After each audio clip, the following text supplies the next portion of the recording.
In 1974, a European journalist asked Franz Beckenbauer, the greatest defender alive, if he considered himself the best in the world. Beckenbauer paused, and then he said something nobody expected.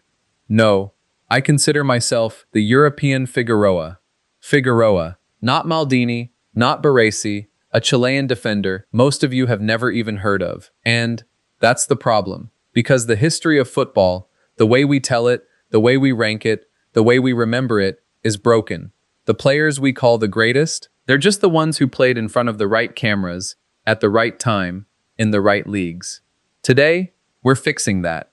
This is every level of underrated GOAT, from overlooked legends to the single most disrespected footballer who ever lived. And by the end of this video, I guarantee you'll never look at a greatest of all time list the same way again. Level 1. The overshadowed. Let's start at the entry level. These are world-class players who had the talent, the trophies, the stats, but they made one fatal mistake. They played next to someone more famous. Clarence Seedorf won 4 Champions League titles with 3 different clubs. 4. With 3 different clubs. No other player in the history of the sport has done that. Not Messi, not Ronaldo, not Beckenbauer, nobody. And yet, when people talk about the great midfielders, Seedorf's name barely comes up. Why? Because at Ajax he played with Kluivert. At Real Madrid he played with Raul. At Milan he played with Kaká. Seedorf was never the guy. He was always the guy next to the guy. His pass completion rate under high-pressure defensive systems was above 90%, consistently, across 3 different leagues. That's elite, that's generational, and almost nobody talks about it. Alessandro Costacurta is another ghost. He anchored one of the greatest defenses football has ever seen at AC Milan, but because he stood next to Maldini and Baresi, he became invisible. 2 of the most famous defenders ever were his partners. That's not bad luck. That's a legacy death sentence. Level 2. The exiled. Now we go deeper. These aren't just players who got overshadowed. These are players whose governments literally erased them. Dragan Djajic was the greatest left winger of the 1960s. He had pace, he had crossing, he had a left foot that could open a safe. Pelé himself said he wished Djajic had been born in Brazil. That's not a rumor, that's a quote. In the 1968 European Championship, Djajic was the top scorer and dragged Yugoslavia to the final. But here's the thing. Yugoslav law banned him from transferring to Western Europe during his peak years. The best left winger on the planet was legally trapped behind a political wall, invisible to every Western journalist who controlled the global football narrative. Miodrag Belodedici won the European Cup with Steaua Bucharest in 1986, one of the greatest upsets in football history, beating Barcelona in the final. Then he defected from communist Romania, and in response, the Ceausescu regime charged him with treason, an active treason conviction, for leaving the country. He fled to Yugoslavia, won the European Cup again, with Red Star Belgrade in 1991, becoming the first player to win it with 2 different clubs. And the whole time, his home country wanted him in prison. His peak years were spent running from a government, not running highlight reels. And then there's Eduard Streltsov. And this one is going to change how you think about football history. In 1958, the Soviet Union had a 19-year-old forward so powerful, so creative, so technically gifted that the European press called him the Russian Pelé. He'd already scored 18 goals and 21 international caps. He was supposed to lead the Soviets at the 1958 World Cup. Instead, on the eve of the tournament, he was arrested on a fabricated rape charge orchestrated by Communist Party officials because he'd refused to marry a Politburo member's daughter. They promised him he could still play in the World Cup if he confessed. He confessed, and they sent him to a Siberian gulag for 5 years. 5 years. 5 years of hard labor in the coldest place on earth during the absolute physical prime of his life. And when he came back, he still won Soviet Footballer of the Year. Twice. Imagine what he would have been without those 5 stolen years. We'll never know. The state made sure of that. Level 3. The invisible architects. Now we enter the realm of players who were genuinely elite, but played positions that football culture simply refuses to celebrate. József Bozik was the tactical brain of Hungary's mighty Magyars, the team that went 4 years undefeated in the early 1950s and humiliated England 6-3 at Wembley in what they still call the match of the century. While Puskás scored the goals and Kochis grabbed the headers, Bojic was doing something nobody had ever seen before.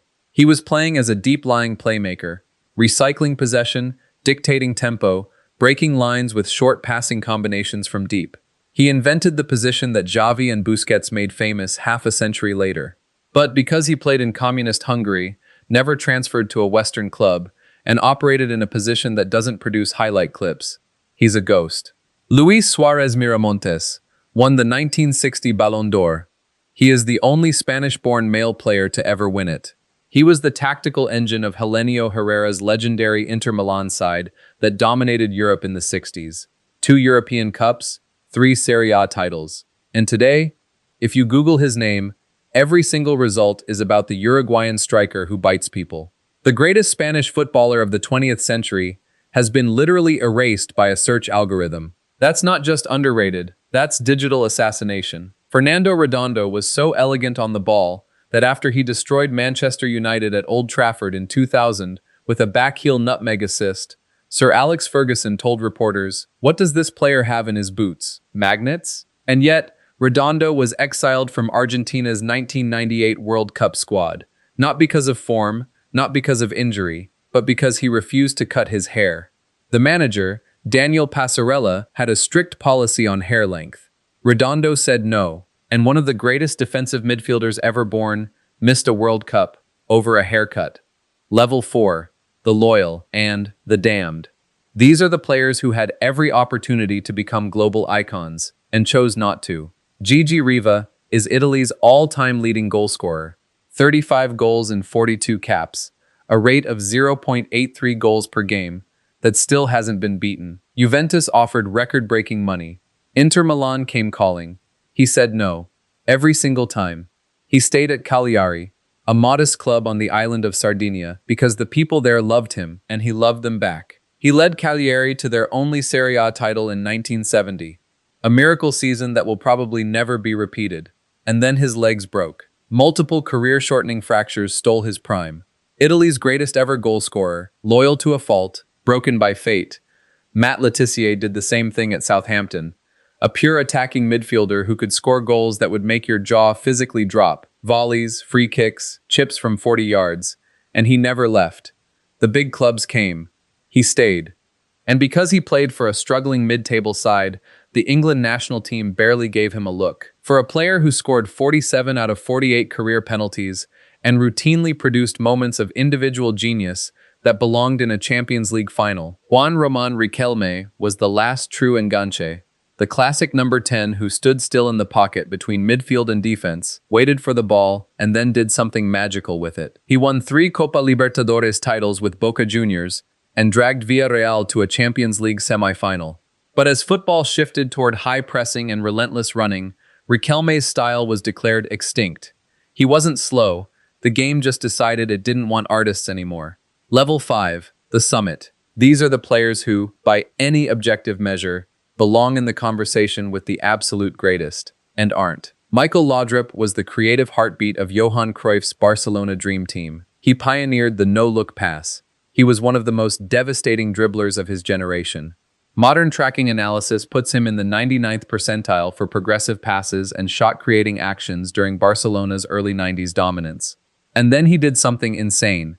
He left Barcelona for Real Madrid, won La Liga in his first season, and became one of the only players respected by both sides of the greatest rivalry in sport. But because he was unselfish, because he'd rather create the perfect pass than score a tap-in, he never won a Ballon d'Or. And because he had a falling out with Denmark's coach, he missed Euro 1992. Denmark won it without him. The greatest Danish player ever wasn't even there for his country's greatest moment. Elias Figueroa, the man Beckenbauer called his superior, won South American Player of the Year 3 consecutive times, ahead of Zico and Rivellino. A ball-playing sweeper who started attacks with surgical passing from deep. Decades before the football world pretended Pep Guardiola invented the concept, but he played in South America, represented Chile, a modest footballing nation, and never set foot in a major European league. So the European-controlled media apparatus simply pretended he didn't exist. Alberto Spencer is the all-time leading goalscorer in Copa Libertadores history. 54 goals, a record that has stood for over half a century. When Pelé was asked who headed the ball better than him, he didn't hesitate. Alberto Spencer. I was good, but he was spectacular.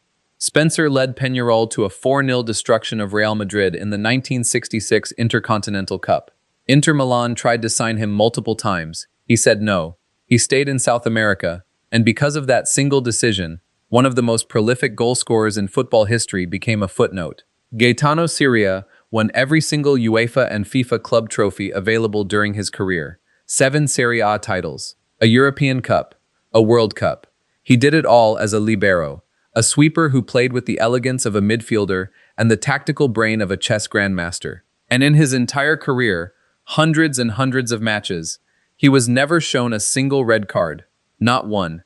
He is the cleanest, most technically brilliant defender of his generation, and he's barely mentioned. The number 1, John Charles. And so we arrive at number 1, the single most underrated footballer in the history of the sport. John Charles, Il Gigante Buono, the gentle giant, could play as a world-class center-back and a world-class center-forward in the same match. He scored 108 goals for Juventus in Serie A, the most defensive, cynical, brutal league in the world at the time, and was never booked. Not once. Never cautioned. Never sent off. In his entire career, he won 3 Serie A titles, finished 3rd in the Ballon d'Or, and led Wales to a World Cup quarterfinal.